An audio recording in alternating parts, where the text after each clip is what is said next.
ಮಾಡಬೇಕು ಅಂತ ಮೊದಲಿಂದ ನನಗೆ ಆ ಒಂದು ಇಂಟ್ರೆಸ್ಟ್ ಇತ್ತು. ಕಷ್ಟಪಟ್ಟೆ 100% ಒಂದು ಸರಿ ಟ್ರೈ ಮಾಡಿ ನೋಡಲೇಬೇಕು ಅಂತೇಳಿ ನಾನು ಆರಾಧ್ಯ ನರ್ಸರಿ ಗುಬ್ಬಿ ತುಮಕೂರು ಡಿಸ್ಟಿಕ್ಕು ಶಶಾನ್ ಅವ್ರನ್ನ ನಾನು ಕಾಂಟ್ಯಾಕ್ಟ್ ಮಾಡಿದಾಗ ಗೈಡೆನ್ಸು ಕೊಟ್ಟರು, ಗಿಡನೂ ಕೊಟ್ಟರು. 100% ಸಕ್ಸಸ್ ಆಯಿತು. ಜೊತೆಗೆ ಒಂದು 10 ಮೋಸಂಬಿ ಹಾಕಿದ್ದೀನಿ, ಅದು ಕೂಡ ಪರವಾಗಿಲ್ಲ, ಬೆಳೀತಾ ಇದೆ. ಒಂದು ಆರೆಂಜ್ ಆಗ್ತದೆ, ಚೆಕ್ ಮಾಡೋಣ ಅಂತೇಳಿ ಆರೆಂಜಿನೂ ಒಂದು 30 ಕಾಯಿ ಬಿಟ್ಟಿದೆ ಸರ್. ಪರವಾಗಿಲ್ಲ, ಮಾಡ್ಬೋದು ಸರ್. ಯಾವುದೇ ಕೃಷಿ ಆಗಲಿ, ಯಾವುದೇ ಗಿಡ ಆಗಲಿ, ನಾವು ಮಾಡಬೇಕು ಅಂತ ಇಂಟ್ರೆಸ್ಟ್ ಕೊಟ್ಟು ಮಾಡಿದಾಗ ಖಂಡಿತವಾಗಲೂ ನಮ್ಮ ಕಡೆ ಕೂಡ ಬರ್ತದೆ ಅನ್ನೋದು ಒಂದು ಕನ್ಫರ್ಮ್ ಆಗಿದೆ ಸರ್. ಇಲ್ಲೇ ನಮ್ಮ ತೋಟಕ್ಕೆ ಬಂದರೆ 250 ರೂಪಾಯಿಗೆ ನಾನು ಫ್ರೆಶ್ ಕಾಯಿ ತೋಟದಲ್ಲೇ ಕಿತ್ಕೊಡ್ತೀನಿ. ಆರಾಮಾಗಿ ತಗೊಂಡು ತಿನ್ಕೊಂಡು ಇಲ್ಲೇ ಫೋಟೋ ಗೀಟು ತಗೊಂಡು ಇದ್ದು ಹೋಗ್ಬೋದು ಅಂತ. ನಮ್ಮ ಹೆಸರು ಅನಿಲ್ ಅಂತೇಳಿ, ಅಡ್ಡಗಲ್ ನಮ್ಮದು, ಚಿಕ್ಕಬಳ್ಳಾಪುರ ತಾಲೂಕು ಡಿಸ್ಟಿಕ್. ನಾವು ಸೀಬೆ ಗಿಡದಲ್ಲಿ ತುಂಬ ಹೆಸರಾಗಿದೆ ನಮ್ಮ ನರ್ಸರಿ ಇಡೀ ಕರ್ನಾಟಕದಲ್ಲಿ. ಅದರಲ್ಲೂ ಎಸ್ಪೆಷಲಿ ನಿಮ್ಮ ಕೋಲಾರ, ಚಿಕ್ಕಬಳ್ಳಾಪುರ ಭಾಗದಲ್ಲಿ ಚಿಕ್ಕಮ್ಮಿ ನಾವು ಏನಿಲ್ಲ ಅಂದರೂ ಒಂದು 4 ರಿಂದ 5 ಲಕ್ಷ ಗಿಡಗಳನ್ನ ಸೀಬೆ ಗಿಡಗಳನ್ನ ಕೊಟ್ಟಿದ್ವಿ. ನಾನೊಂದ್ಸಲ ಕಾಶ್ಮೀರ್ಗೆ ಹೋಗಿದ್ದೆ, ಟ್ರಿಪ್ಗೆ ಅಂತ ಹೋಗಿದ್ದಿದ್ದು. ಸೊ ಆವಾಗ ಅಲ್ಲೊಬ್ಬರು ನನಗೆ ಆಪಲ್ ಬೆಳೆಗಾರರು ಸಿಕ್ಕಿದ್ರು.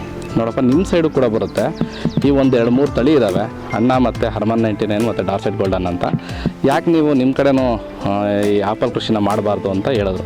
ಇದು ಯಾವ ತಳಿ ಸರ್? ಇದು ಬಂದು ಅಣ್ಣ ವೆರೈಟಿ. ಇದು ಬಂದು ಅಣ್ಣ ವೆರೈಟಿ. ಸೊ ಅಲ್ಲೇನಾಯಿತು, ನನಗೂ ಅವತ್ತು ಮೈಂಡಲ್ಲಿ ಅಂದ್ಕೊಂಡೆ, ನಾವು ಹೋಗ್ಬಿಟ್ಟು ಒಂದು ಸ್ವಲ್ಪ ಇದು ಕೃಷಿ ಬಗ್ಗೆ ಏನಾದ್ರು ಮಾಡಬೇಕು ಆಪಲ್ ಬಗ್ಗೆ ಅಂತ. ಬಟ್ ನನಗೆ ಆಪಲ್ ಕೃಷಿ ಮಾಡ್ಸೋಕ್ಕೆ ತುಂಬ ಭಯ ಇತ್ತು. ಯಾಕೆಂದರೆ ಮೇಯ್ನ್ ಥಿಂಗು ನಮ್ಮ ಟೆಂಪ್ರೇಚರು, ನಮ್ಮಲ್ಲಿ ನೀರಿನ ಅಭಾವ, ನಮ್ಮಲ್ಲಿ ವಾತಾವರಣ ವ್ಯತಿರಿಕ್ತವಾಗಿರುತ್ತೆ, ಹೀಟ್ ವೇವ್ಸ್ ಈ ಥರ ಎಲ್ಲ ಬರ್ತಾ ಇರುತ್ತೆ. ಸೊ ನಮ್ಮ ಕಡೆ ಆಪಲ್ ಆಗಲ್ಲ ಅನ್ನೋದು 100% ನನಗೆ ಕಾನ್ಫಿಡೆನ್ಸ್ ಇತ್ತು, ಆಗಲ್ಲ ಅಂತ. ನನಗೆ ತುಂಬ ಕಾನ್ಫಿಡೆನ್ಸ್ ಇದ್ದು ಆಗಲ್ಲ ಅಂತ. ಬಟ್ ಅದೇ ನಾನು ತುಂಬ ಜಂಜಾಟದಲ್ಲಿದ್ದಾಗ ನಾನು ಒಂದೇ 1,000 ಗಿಡ ಇಂಪೋರ್ಟ್ ಕಾಶ್ಮೀರಿಂದ ಮಾಡ್ಕೊಂಡಿದ್ದೆ. ಒರಿಜಿನಲ್ ಗಿಡಗಳನ್ನೇ ಮಾಡ್ಕೊಂಡಿದ್ದೆ. ಇಂಪೋರ್ಟ್ ಮಾಡಿಕೊಂಡು ಅದನ್ನು ಬೆಳೆಸ್ತಾ ಇದ್ದೆ. ತುಂಬ ಚಿಕ್ಕ ಗಿಡಗಳು ಬಂದಿದ್ವು, ಗ್ರಾಫ್ಟ್ ಮಾಡಿರೋದು. ಅದನ್ನು ಇಲ್ಲೇ ತಂದು ನಾವೇ ಗ್ರಾಫ್ಟ್ ಮಾಡಿಕೊಂಡು ಬೆಳೆಸ್ತಾ ಇದ್ದೆ. ಆ ಟೈಮಲ್ಲಿ ಕಾಲ್ ಮಾಡಿದವ್ರೆ ಅನಿಲ್ ಅವರು. ಸೊ ಅನಿಲ್ ಅವ್ರು ಫೋನ್ ಮಾಡಿಬಿಟ್ಟು, ನಾನು ಈ ಥರ ಆಪಲ್ ಕೃಷಿ ಮಾಡಬೇಕು ಅಂದ್ಕೊಂಡಿದ್ದೀನಿ ಅಂದರು. ನಾನು ಅವತ್ತು ಹೇಳಿದ್ದು ಒಂದೇ ಮಾತು ಅವ್ರಿಗೆ, ನೋಡಿ ಸರ್, ಇದು ನಮಗೆ ವಾತಾವರಣಕ್ಕೆ ವ್ಯತಿರಿಕ್ತವಾದ ಬೆಳೆ. ಸೊ ಇದು 100% ಬರುತ್ತೆ ಅಂತ ನಾನಂತೂ ಗ್ಯಾರಂಟಿ ಕೊಡೋಲ್ಲ. ನಿಮ್ಮ ರಿಸ್ಕ್ ಮೇಲೆ ನೀವು ಧೈರ್ಯಪಟ್ಟು ಹಾಕ್ತೀರ ಅಂದರೆ 100% ಬರುತ್ತೆ ಅಂತ ನನಗೆ ಹೇಳಿದ್ದಾರೆ ಕಾಶ್ಮೀರಲ್ಲಿ. ಪ್ರಯತ್ನ ಪಡೋಣ, ಜೊತೆಯಲ್ಲಿ ಗ್ಯಾರಂಟಿ ಸಕ್ಸಸ್ ಆದರೆ ಇಬ್ಬರಿಗೂ ಒಳ್ಳೆಯದಾಗುತ್ತೆ ಅಂತೇಳಿ ನಾವು ಅವತ್ತು ಎಂಕ್ವೈರಿ ಮಾಡಿದ್ರು. ನಾನು ಇವ್ರ ಹತ್ರ ಗಿಡ ಬುಕ್ಕಿಂಗ್ ತೊಗೊಂಡು 1 ತಿಂಗಳು ಇವ್ರಿಗೆ ಸತಾಯಿಸಿದೆ. ಆವಾಗಲೂ ಮನಸ್ಸಿಲ್ಲ, ಏಕೆಂದರೆ ರೈತ ನೋಡಿದ್ರೆ ಬಡವ ಥರ ಕಾಣ್ತಿದ್ರು. ನೋಡಿದ್ರೆ ಭಾಳ ಕಷ್ಟದಲ್ಲಿದ್ದೀನಿ ನಾನು, ಈ ಥರ ಎಲ್ಲ ನಾವೆಲ್ಲ ತುಂಬ ಕಷ್ಟಪಟ್ಟಿರೋರು, ಯಾವುದ್ರಲ್ಲೂ ಎಲ್ಲ ಬೆಳೆಯಲ್ಲೂ ಲಾಸ್ ಆಗಿಬಿಟ್ಟಿದೆ, ದಾಳಿಂಬೆ ಲಾಸ್ ಆಗಿದೆ ಅಂತ ಹೇಳಿದರು. ಸೊ ಇದನ್ನು ತಿರ್ಗಾ ಕೊಟ್ಟು ಇವ್ರಿಗೆ ಇದನ್ನು ಲಾಸ್ ಮಾಡಿಬಿಡ್ತೀವ ಅಥವಾ ಆಗ್ಬಿಡುತ್ತಾ ಅಂತ ಯೋಚನೆ ಇತ್ತು ನನಗೆ.